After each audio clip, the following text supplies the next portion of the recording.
या धर्मग्रंथांना कोड्यात पाडणारा हरिपाठ आहे, किचकट आहे. ज्ञानेश्वरी वाचायला सोपी, ऐकायला सोपी, समजायलाही सोपी. हरिपाठ वाचायला ऐकायला जरी सोपा वाटत असला तरी समजायला फार किचकट आहे. ऑलरेडी सगळं सार या हरिपाठामध्ये टाकलंय. अभंग याचं औचित्यही फार गोड आहे. हा सुवर्ण महोत्सव, 50 वर्षाचा नामचिंतनाचा अट्टहास, सती आईच्या मंदिराच्या या प्रांगणामध्ये जगाच्या मालकाचा हा कौतुक सोहळा. फार भाग्यवान माणसं आहेत आम्ही. पण या गोड औचित्यावर जगाच्या मालकाचा नामचिंतनाचा अट्टहास, अखंड सप्ताह आणि त्याच निमित्ताने आजची दुसऱ्या दिवसाची सेवा माझ्या पदरात 192वी जयंती. या आईच्या चरणावर शतशः प्रणाम करत सेवेला सुरुवात आहे. पण अगदी गोड नामचिंतनाचा अट्टहास करत असताना गेली 50 वर्ष हा कीर्तन सोहळा अखंड सप्ताह. भाग्यवान माणसं आहे तुम्ही. 50 वर्ष जलगावात अखंड सप्ताह सोपं नाही बरं. हां, सप्ताह म्हणजे 7 दिवस आणि अर्धा काल्याचा 7.5 वर्षात दिवस किती? 365. बेरीज करा. 5 आणि 3 8, 5 आणि 3 8, 8 आणि 8 16. आता संसार जर 16ने करायचा असेल ना संसार, तर या 365 मधले 7 दिवस बाजूला काढावे लागतात. 358 राहतात. मग 5 आणि 3 8, 8 आणि 8 16. जर अशी बेरीज केली 365ची तर 14 भरते. बरोबर. 365ची बेरीज केली 5 आणि 3 8, 8 आणि 6 14. पण 365 मधले 7 दिवस बाजूला काढले की 5 आणि 3 8, 8 आणि 8 16. बरोबर आहे. संसार एखाद्या वृद्ध माणसाला विचारा कसा असावा. जुनी माणसं सामर्थ्याने सांगतात ताई संसार 16ने करावा. कसा करावा? 16ने. जर गावात सप्ताह केला नाही तर 14ने होतो, सप्ताह केला तर 16ने होतो. फार ताकदवर का नाही. या सप्ताच्या मंडपात आलं की असं वाटलं पाहिजे फार दिवस झालं सासरवास सहन करते आणि आता मी माझ्या माहेरात आले का की एवढा आनंद या मंडपात आल्यावर झाला पाहिजे. तुम्ही वाईट वाटून घेऊ नका, सासरवाडीत आल्यासारखं वाटलं पाहिजे. असंही पुरुषांना आनंद सासरवाडीतच आहे ना. पाहुणचार की नाही, धोंड्याच्या महिन्यात सासरवाडीत आलो असं वाटलं पाहिजे. कौतुक आहे रे. ते कीर्तनाचं मंडप म्हणजे आमच्या जनाईला विचारलं का हो जनाई काय करता? जनाई म्हटलं संसार करते पण कंटाळले रे बाबा. उभगले सासरी मजाता माहेरा सिन्या, उभगले सासरी मजाता माहेरा सिन्या, सोडा एवढा जाच तुमच्या पाया पडते हो, सोडा एवढा जाच तुमच्या पाया पडते हो, सोडा एवढा जाच तुमच्या पाया पडते हो, सोडा एवढा जाच तुमच्या पाया पडते हो. सासरी मजाता माहेरा सिन्या, उभगरे सासरी मजाता माहेरा सिन्या, सोडा ये बडा आज तुमच्या पाया पडते हो, सोडा ये बडा आज तुमच्या पाया पडते हो, सोडा ये बडा आज तुमच्या पाया पडते हो,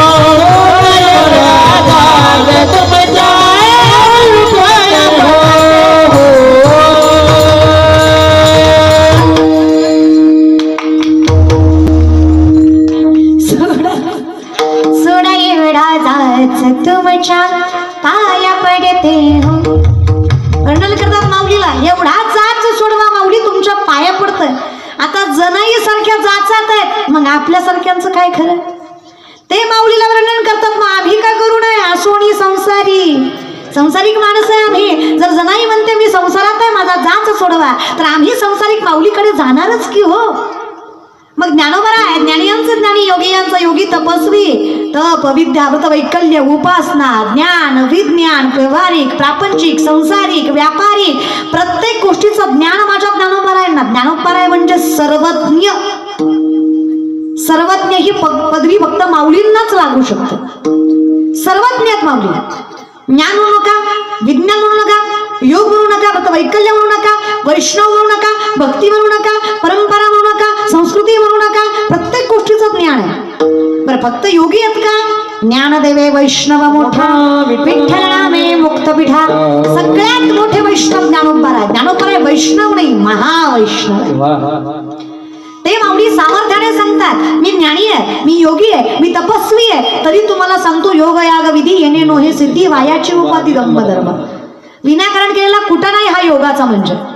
कारण संसारिक माणसाला जमणार, योगी व्हायला ताकद फार लागते. योगी व्हायचं म्हणजे संसाराचा त्याग आहे, तो तुम्हा आम्हाला जमणार. योगी म्हणजे माऊली वर्णन करतात योगी तोही करीती परी कर्मे तीर्ण बंदी जती जे सांडिली आहे संगती अहम भावाची. ज्याला स्वत्वाची जाणीव नाहीये, ज्याला कर्माचं बंधन नाहीये, जन्म मृत्यू ज्याच्या हातात आहे त्याला योगी म्हणावं. माझा माऊली योगी आहे. 750 वर्ष झाले माझ्या माऊलींना समाधी घेऊन, पण आजही माझे ज्ञानोबराय जिवंत आहेत हे आम्ही सिद्ध करून दाखवू शकतो. एवढी ताकद माझ्या माऊलींमध्ये. फक्त विनंती एवढीच आहे, टाळी वाजव वाटली तर प्रेमानं वाजवा, है की नाही. तुम्ही टाळी वाजवत नाही असं नाही, तुम्ही टाळी वाजवताय पण उपकार केल्यासारखी वाजवताय.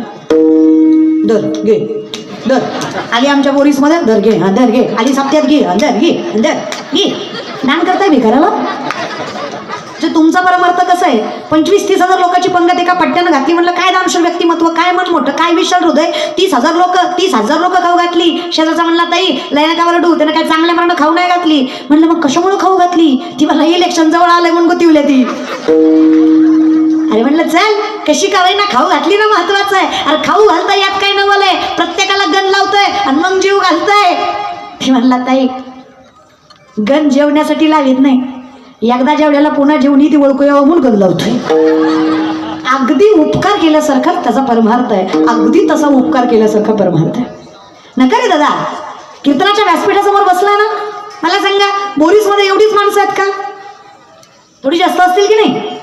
घरात 1-2 राहिलीच असतील की. बोलत जा.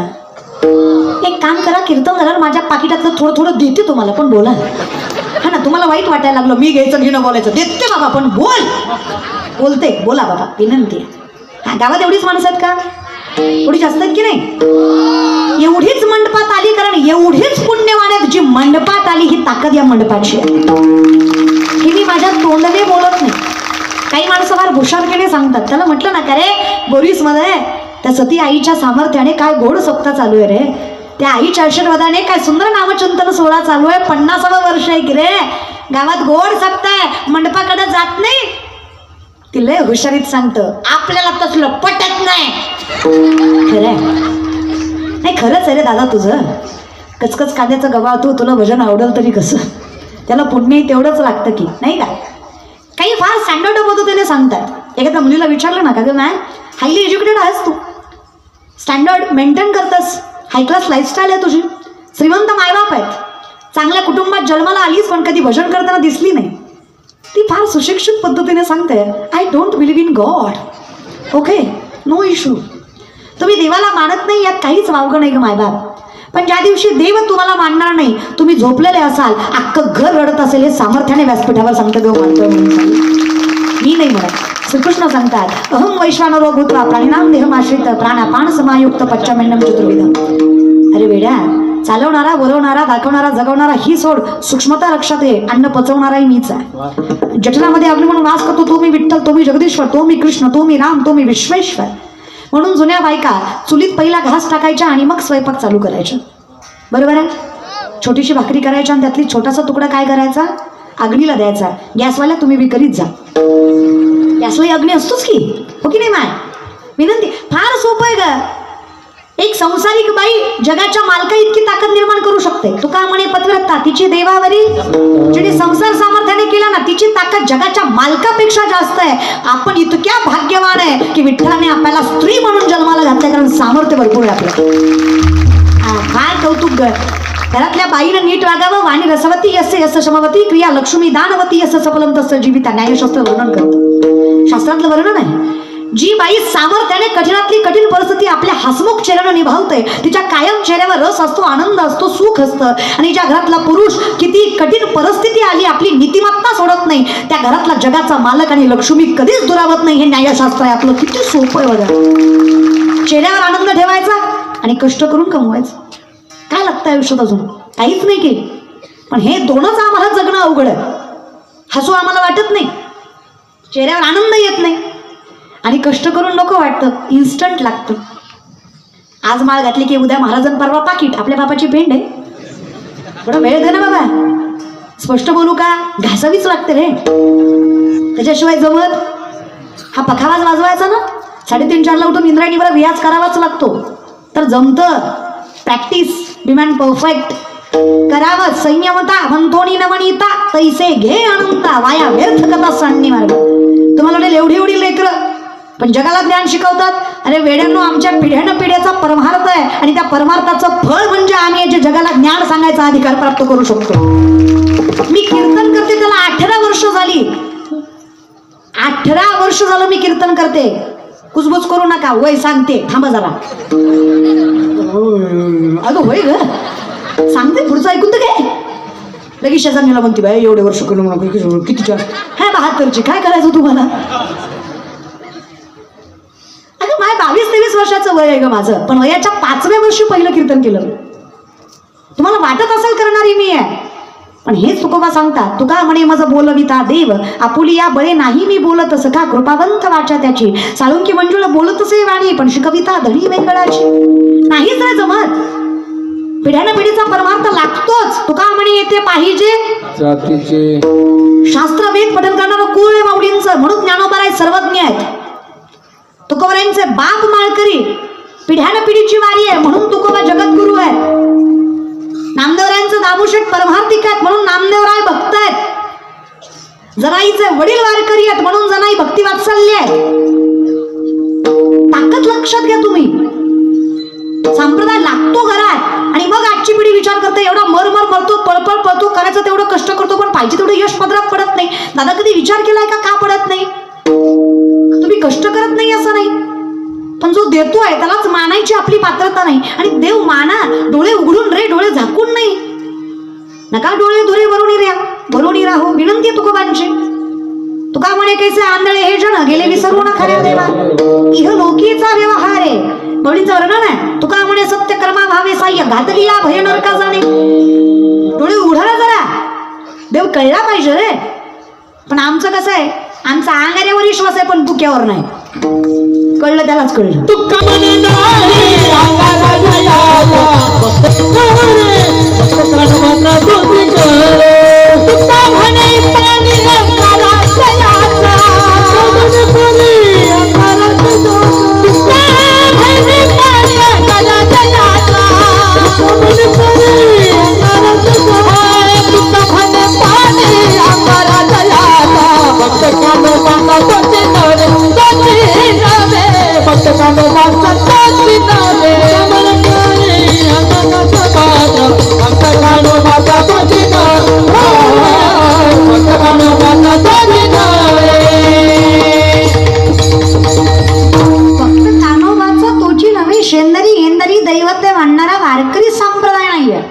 ट्रान्सपरंट आहे, पारदर्शक आहे, बेस आहे इथं विज्ञानाचा.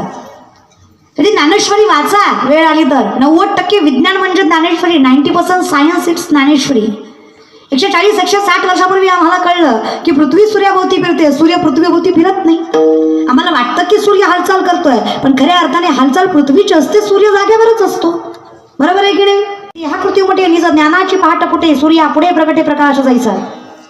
या बल्बचा शोध 100-125 वर्षापूर्वी सायंटिस्टना लावला. 750 वर्षापूर्वी माऊली ज्ञानेश्वरीमध्ये सांगतात, उदकाचे आवेशे प्रगटले ते जलकलकीत दिसे या विजो माझे असे सलील काही. उदक म्हणजे पाणी, आवेश म्हणजे प्रेशर. पाण्याच्या प्रेशरने वीज निर्मिती होते. हे आपल्या ज्ञानोबरायांनी 750 वर्षापूर्वी ज्ञानेश्वरीमध्ये सांगितलं. याला विज्ञान म्हणायचं, याला वारकरी संप्रदाय म्हणायचा. सातूचेनी सांडसे खंडी जपय पाणी राजहंसे, तुझं ज्ञान विज्ञान तैसे वाटून देऊ. आम्ही तुम्हाला सांगू काय खरं काय आणि खोटं काय. पण हे जग आहे, इथं 4 माणसं एकच खोटं बोलली की खोटं सुद्धा खरं होतं. खरं आहे की नाही? आपल्या गावा शेजारी नदी आहे का? आहे का? पाणी आहे का तिला? पण काही विहीर वगैरे आहे का? हा, पाणी असेल अशी विहीर आहे का? मरण इतकं पाणी आहे का? मरण इतके आहे का? नाही, काम करा, मला त्यात नेऊन टाका. त्याशिवाय तुम्ही बोलाल असं मला वाटत नाही. तुम्ही मुदाम करताय, मुदाम. हा, तुम्हाला माझी जिरवायची.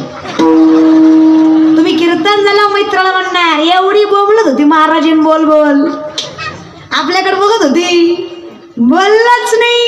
ऍटिट्यूड कशाचा दाद्या? 7 कोटी घर सोन्याची रावणाची. किती? 7 कोटी. एका घराची एक चौकट 22.5 क्विंटल. बरं का? आहे धोंड्याचा महिना. 22.5 क्विंटल.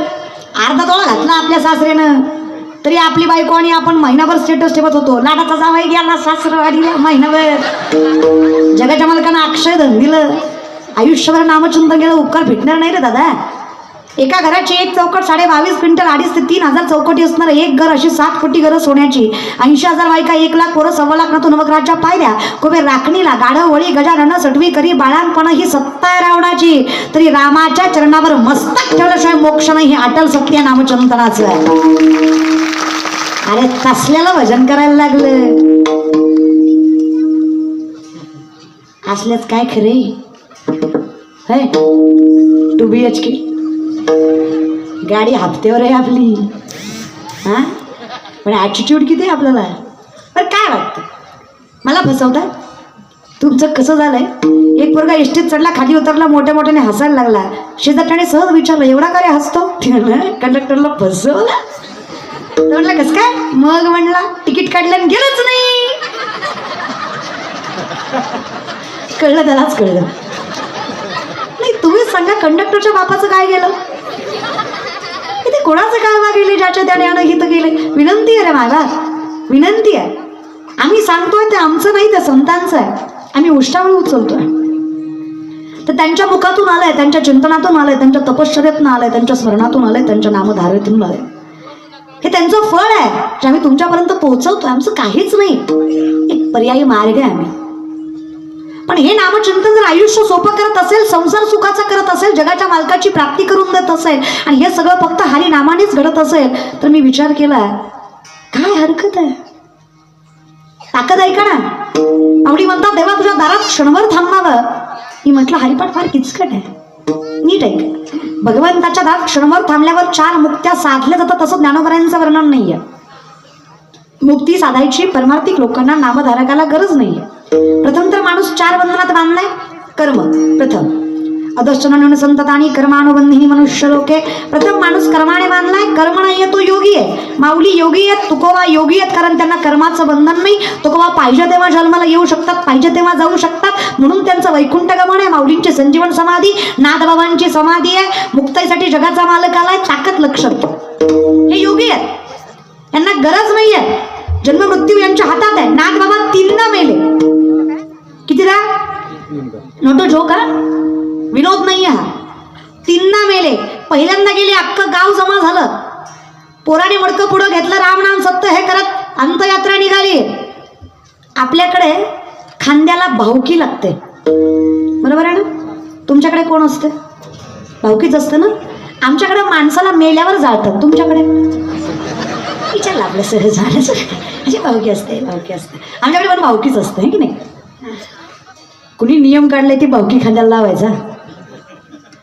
दुसरे घेतलेले बरे, पण भाऊकी खांद्याला नसली पाहिजे होती ती भाऊकी खांद्याला. आणि भाऊकीचा काय प्रॉब्लेम असतो? चांगलं झालेलं पटत नाही, पटत. मग त्या चौघांनी चर्चा करायला चालू केली आहे.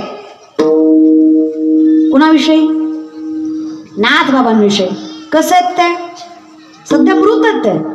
तरी हे चौघं बोलत होते. माहिती तुला कोण आहे? वर लय भजन करायचा, अख्या गावाला धान्य द्यायचा, सगळं लुटिवलं लोकांच्या नादात, काही ठेवलं नाही स्वतःला. कीर्तन करायचा आणि भजन करायचा आणि देव भेटला म्हणायचा. आणि झालं काय झालं? आपल्याच खांद्यावर आला का नाही? दुसरा म्हणला खरं आहे तुझं, एवढंच देवाचं भजन केलं होतं तर देवानं न्यायला पाहिजे होतं, आपल्याला न्यायची गरज नाही पडली पाहिजे होती. तिसरा म्हणला खरं आहे तुमच्या दोघाचं, उगाच नाटकं करीत होता काय की शेवटी आपल्याच खांद्यावर आला. चौथा म्हणला गप्पाला का बोलू नका मी लेखते. ह्या चौघांचं बोलणं ऐकून नाथ बाबा तिरडीवर उठून बसलो. मेलेले नाथ बाबा जिवंत झाले आणि सामर्थ्याने त्यांना म्हणतात उदार उदार. ते म्हणले आवाज म्हणले वरून तुम्ही बोलले ना, सोड म्हणले गाली. तुझ्या खांद्यावर जावा इतका लाचार मी नाही. जगाचा मालक मला बोलवायला येईल तेव्हा मी जाईल. तुम्ही एवढं बोललात ना माझ्याविषयी, तुमच्या खांद्यावर मी जाणार नाही असं म्हणून नाथ बाबा तिरडीवरनं खाली उतरले, उड्या मारीत घरी गेले. तुम्ही फक्त विचार करा, असे तुम्ही घेऊन चालले अमृतयात्रा आणि ते मेलेलं उठलं आणि ती खांद्यावर तुमच्या होतं, तुमची अवस्था काय होईल बरं. अगदी तशी त्या चौघाची झाली. हा ना, म्हणजे पायाच्या बोटापासून डोक्याच्या केसापर्यंत सगळं इठ्ठल इठ्ठल करीत होत. सगळं ओमिक्रॉन कोरोना सगळंच झाला त्यांना. दणकाच वर्षभर जगले नाथ बाबा. किती? 1 वर्ष. वर्षाने पुन्हा षष्टीलाच गेले. नाथबाबांचं वैशिष्ट्य आहे, नाथबाबांचा जन्मही षष्टीचाच आहे आणि नाथबाबांचा मृत्यूही षष्टीचाच आहे. जसं माऊलींचे आपण जयंती साजरी वेगळी करतो आणि समाधी सोहळा वेगळा साजरा करतो, तसं नाहीये. नाथबाबांचा जन्मही षष्टीचाच आहे आणि मृत्यूही, म्हणून षष्टी एकदा साजरी केली जाते. पैठणचा सोहळा एकदाच असतो, बाकी सगळ्या संतांचे सोहळे 2दा असतात. वैकुंठगमन वेगळं आहे, तुकोबारांची जयंती वेगळी आहे, पण नाथ षष्टी एकदाच असते आणि त्या षष्टीलाच तुकोबारांचा जन्मही आहे आणि मृत्यूही आहे. हा पैठणचा सोहळा आहे. याचं कारण आहे, नाथबाबा ज्या षष्टीला जन्मावले त्याच षष्टीला मृत्यू पावले. दुसऱ्या वर्षी पुन्हा एकदा नाथबाबा षष्टीला देह सोडला नाथबाबांनी आणि जसा देह सोडलाय आता गाव नाही अख्खा जिल्हा जमा झालाय. मेलेत म्हणून नाही, उठत्यात का बघाय. गेल्या टायमिंगला उठले होते ना. पण आता आपल्याकडे अजून एक नियम आहे, ज्यानं सुरुवातीला खांदा लावला शेवटपर्यंत त्यांनीच लावायला पाहिजे. बदलून जमत. मग त्यांना बोलवायला गेले गावकरी, चला म्हणे खांदा लावायला. ठेवलो गेल्या वेळेस लावला, वर्ष झालं झोप नाहीये, आपल्यात ताकद नाही. ते म्हणले गावातनं बहिस्त केला जाईल जर खांदा लावला नाही तर. ते म्हणे असंही मरतय तसंही मरतय, मग खांदा लावूनच मरू. पण चौघांनी ठरवलं बोलायचं. बोललं की उठत्यात. बोलायचं. चालली अंतयात्रा, गावाच्या मध्यापर्यंत गेली. एका बाईने अशीच तिची लेक येती जातीला आलती, नांदायला चालली होती. तुमच्याकडे येती जातीला काय म्हणतात? म्हणजे असं लग्न झाल्यावर 2 दिवसांनी मुलगी घरी येते बघा, आणि घरी येऊन पुन्हा सासरी जाते, त्याला काय म्हणतात?